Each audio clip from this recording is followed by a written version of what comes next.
Restart by Korman, Chapter 6, Brendan Espinoza.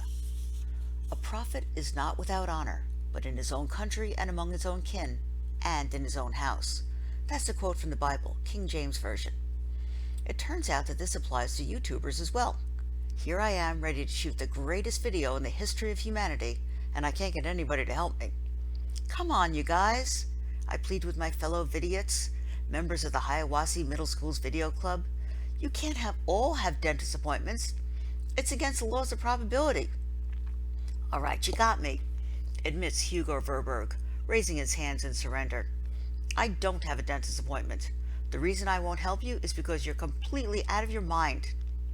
What do you care? I shoot back. That's my problem, not yours.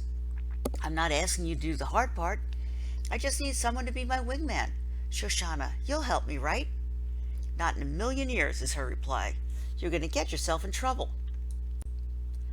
I'll put your name on YouTube as a co-producer, I wheedle. Oh, good, she drawls. It'll help the cops spell my name right when I get arrested. I'm out, Brendan, and you'll be out too if you had any sense. So it's no. No from Hugo, no from Shoshana, no from Barton, no from the whole video club. Mauricia even suggested I see a mental health professional. I slump against my locker, watching them walk away, deserting me. Where's the loyalty? Where's the club spirit? Where's the fire of creativity? The betrayal stings, but mostly I hate to miss out on this idea. It could be the next thing that goes viral, but it can't go viral if it never gets made. I look around the crowded hall. Kids loading up backpacks for dismissal. Do I know anybody? Actually, I know just about everybody, but none of them will meet my eyes. I'm not the most popular guy at school. I'm not sure why. I'm on the honor roll, president of the video club, champion of the academic decathlon 2 years running. Come to think of it, those are probably some of the reasons why kids aren't lining up to ask what I'm doing after school today. Nobody even acknowledges my existence. Then, out of the passing parade, someone notices me hunkered down beside my locker. Oh man, it's Chase! That's all I need to put the finishing touch on this perfect afternoon. Bad enough I can't shoot my video. I don't need to hang by my waistband of my underwear off a peg in the girls' changing room. He pauses, frowning at me, as if trying to come up with where he remembers me from. It must be weird to walk around your own school knowing nobody when you should know everybody. A familiar face, even mine, must really stand out. The cafeteria, I supply. We almost had lunch together. I'm Brendan. His face relaxes into a sheepish smile of recognition. His arm sling is gone, and even his cuts and scrapes are fading. Chase, he introduces himself. I have to laugh. Everybody knows you. How can I forget the face that starred in so many of my nightmares? With Joel Weber gone, I might be next on the list of preferred targets. I should have told him my name was Harold. Too late now. On the other hand, the word is Chase is off the football team thanks to his head injury. And he certainly seems different than he was last year. Maybe that's because once you've cut a guy's chicken for him, he can never really be that scary again. So I try the impossible. Hey, Chase, are you busy this afternoon? He shrugs. What have you got in mind? I push my luck. I'm shooting this video to put up on YouTube, but I need a wingman. Can you help me out? Part of me is screaming, abort! Abort! It's one thing to coexist in a world with people like Chase Ambrose. It's quite another to recruit a guy for something nobody else will touch. He never actually says yes. He just goes with me. I explain on the way. And when I tell him how the video is going to go, he doesn't even tell me I'm nuts. He just laughs and asks me if I'm kidding. Just because something is funny doesn't mean you treat it like a joke, I assure him. Comedy is serious business. If people are going to laugh at this, it'll be because we worked hard at it and got it right. He actually seems to think that over. Yeah, I can see that. But I'm not the one who's going in, right? My doctor would freak out, not to mention my mom. Wow, Chase Ambrose has a mom? I always thought the popular people floated down to Earth in a column of pure light from the great space arc. It's all me, I promise. You just have to work camera 2. We stop by my place to pick up the tricycle. Chase even takes it for a test drive on the street, practically crackling with mirth. I laugh too because he looks pretty funny. He's a tall guy, so as he pedals, his knees rise up around his ears. My mother comes out to investigate the ruckus. When she sees who I'm with, she's practically ready to dial 911. I can't really blame her. When the chases of the world hang out with me, it usually means I'm about to be dangled by my feet out over a high, high window. It's fine, Mom, I soothe her. Chase is helping me on a video project. Good to meet you. Chase introduces himself politely. She's tight-lipped. Oh, we've met. I get Chase out of there before Mom says something I'll regret. We head downtown, taking turns alternately riding, pulling, and carrying the trike. Our destination? The shiny bumper car wash on Bell Street. I hand him the school flip cam, and he goes off to distract the attendants. Chase is even better for this than one of the videos, because he's kind of a celebrity around town. Not just a star athlete, but the son of the last star athlete. Plus, everybody's heard about his accident over the summer, so all the attention is on him. That leaves me free to sneak around the back and put on the headband with the other camera mounted on it, a waterproof GoPro I'd brought from home. Sneaking out ahead of the next car, I place the tricycle on the conveyor, bracing my wheels against the tire block that moves vehicles through the washing tunnel.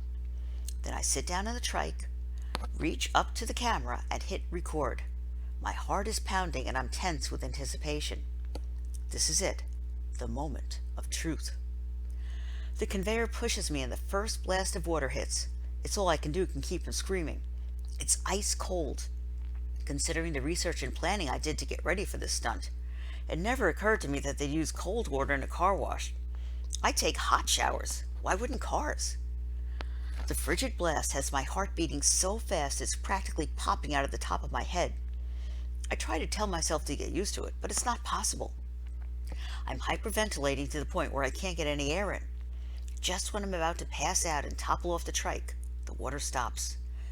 Gasping for breath, I glance over to the observation area. Sure enough, there's Chase, filming. I experience a surge of relief. The only thing worse than going through this would be going through this for nothing. My reprieve is short-lived. The soap is next, pelting down on me like wet snow. They only know two temperatures in here, cold and colder. Two gigantic spinning brushes come at me on robotic arms.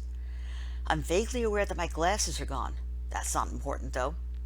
I reach up and confirm that the GoPro is still strapped to my head.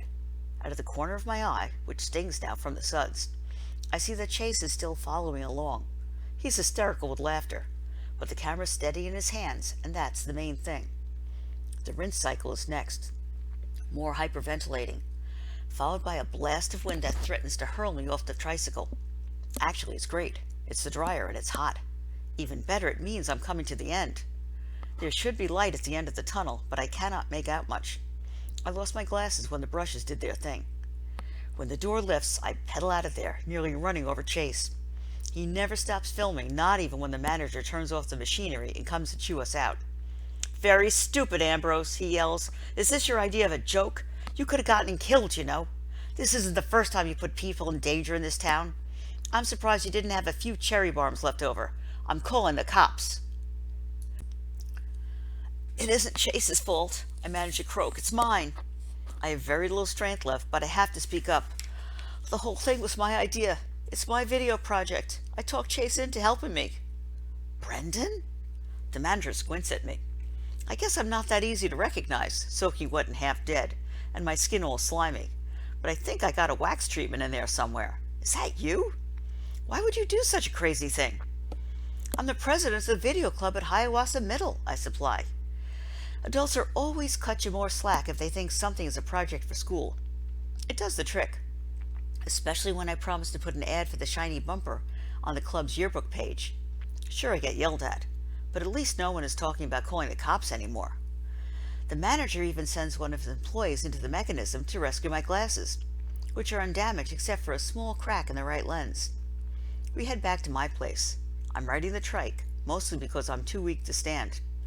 Chase carries this precious cargo, 2 cameras with the footage on them. "Sorry, Chase," I mumble, contrite. "I didn't mean to get you into trouble." He cocks an eyebrow. "Looks more like you got me out of trouble." "All I did was tell the truth. The whole thing was my idea." "That guy was ready to have me arrested," he insists. "Well," I tell him, "that's mostly because of your reputation." Oops. That is, your old reputation, for stuff you probably don't even remember doing. In my depleted state, I'm not thinking straight. I'm digging my grave with my mouth. He shakes his head. My reputation wasn't what made the difference. That was all yours. You must be somebody pretty special around here to get that kind of reaction from a guy who runs a car wash. I'm blown away. My record as a nerd and goody two-shoes never seemed like much to me before. For sure, it didn't compare to Chase's. Athlete, bad boy, big man on campus. But it was my reputation, not his, that got us out of a jam back there. At my house, we managed to sneak upstairs without Mom getting a look at her baby boy in such a state of disrepair. I'd never be able to convince her that Chase didn't do it to me. A bully palooza when I was half drowned in the river and had my glasses smashed by a ball-peen hammer. I can barely bring myself to take the time to change out of my wet clothes. That's how anxious I am to see the footage we shot. I keep expecting Chase to lose interest and take off, but he hangs around, and it starts to sink in that he's just as into it as I am. We watched the video from the GoPro first. It's pretty insane. A blizzard of flying foam and torrents of water, and a lot of whimpering I wasn't aware of at the time. I might have been trying to yell for help, but I couldn't form actual words. I was also thrashing around more than I remember. It's a miracle I stayed on the trike. The best part is when the brushes come. It's as if I'm being attacked by two whirling monsters from where the wild things are. Next, we played Chase's footage from the viewing area next to the washing tunnel. There I am, clinging to the tricycle like it's the only thing keeping me from floating away into outer space. When the freezing cold water hits, my entire body rides belly dancer style, only at triple speed. And when the powerful dryer's on, you can actually see my skin pushed up against the bone structure of my skull. It's pure gold, and I have to say that a lot of the credit for that goes to Chase. He's got a real knack for camera work. We laugh until we're falling over each other. It's definitely more fun to watch it than it was to go through it in real life. I showed Chase how to piece the video together on the computer, intercutting footage from both cameras for maximum effect. For example, when you see the GoPro image flying all over the place and then jump to me, jerking and flailing, struggling to keep my perch on the trike, it's even more hilarious because he explains why the picture inside the car wash is so wild and chaotic. Chase catches on quickly and has some good suggestions of his own, like a split screen of both cameras when the spin brushes come in. At last we set the whole thing to music, Ride of the Valkyries, and upload the clip to YouTube. We give it a title, How to Clean Your Tricycle, Brendan Espinoza and Chase Ambrose, co-producers. I kid you not, he actually thanks me when I include him in the credits. We watch it on every device in the house, the computer, our phones, an iPad. We even Chromecast it to the TV. It doesn't get old. If this video won't go viral, there's no justice in the world, or at least on YouTube. He's still laughing when I see him out. That might be the most fun I ever had. I swear he's like a kindergartner who's just been handed the world's most intricate balloon animal. Without thinking, I reply, How do you know? You've probably forgotten most of the fun you've had. He looks surprised for a few seconds, and I figure I'm about to get his book bag on the side of the head. Then he says, Good point, but it was still awesome. Me and my big mouth, I can't leave well enough alone. We've got a video club at school, and you'd be a natural with your camera skills. We could really use you. That might be the dumbest thing I've ever said aloud. Chase Ambrose and his football buddies have made a career out of terrorizing kids just like the Vidiots. Recruiting him is just like inviting a shark over for sushi. He grins at me. When's the next meeting?